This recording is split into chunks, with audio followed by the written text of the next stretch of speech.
జగిత్యాల జిల్లాలో అర్ధరాత్రి దొంగలు బీభత్సం సృష్టించారు. 3 ఆలయాల్లోకి చోరికి పాల్పడ్డారు.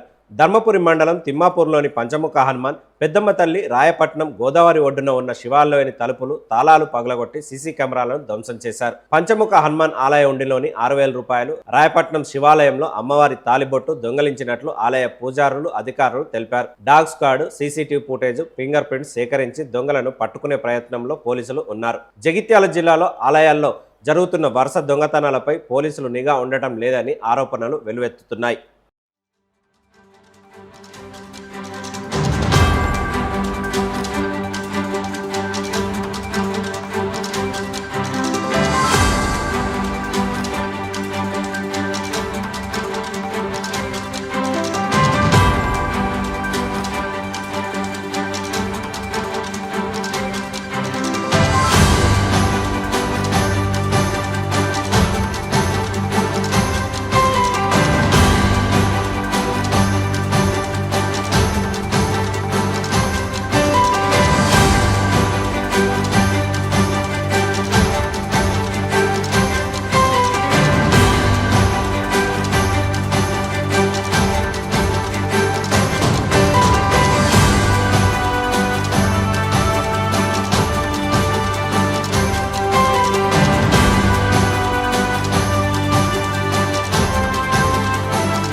ఇప్పటి వరకు 4 సార్ల ఈ దేవాలయంలో దొంగతనం జరిగింది. మొట్టమొదటిసారి శంకుస్థాపన అయిన వెంటనే, దేవుణ్ణి నిలిపిన వెంటనే వారం రోజుల లోపలనే ఉండి పలగొట్టడం జరిగింది. దాంట్లోంచి ధనం ఒక 30,000 దాకా అందాదా తీసుకువెళ్ళడం జరిగింది. ఆ తర్వాత మళ్ళీ ఒక 6 నెలల తర్వాత మళ్ళీ ఒకసారి దొంగలు పడ్డారు. మళ్ళీ హుండి పలగొట్టారు. అది ఎంత వెళ్ళిందనే తెలియదు. ఆ తర్వాత మొన్న కార్తీక పౌర్ణమి శివరాత్రి తర్వాత కూడా మళ్ళీ పగలగొట్టారు. ఆ తర్వాత ఈ రోజు మబ్బన 1:15కు సీసీ ఫుటేజ్ ప్రకారం 1:16 వాళ్ళు వచ్చినట్టుగా ఉంది.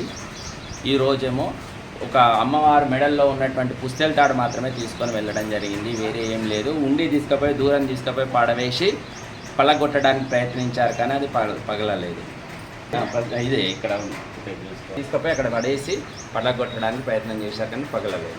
పుస్తెల తాడు, బంగారు పుస్తెల తాడు తీసుకువెళ్ళారు. ఆ తర్వాత మళ్ళీ కడగడానికి చూసినప్పుడు బిందె మూత తీసి చూసినప్పుడు దాంట్లో బిందెలో ఈ నకిలీ పుస్తెలు పడి ఉన్నాయి. ఎక్కడ ఏ దేవాలయంలో అనేవి తెలియవు. ఇక్కడైతే పడి ఉండడం జరిగింది.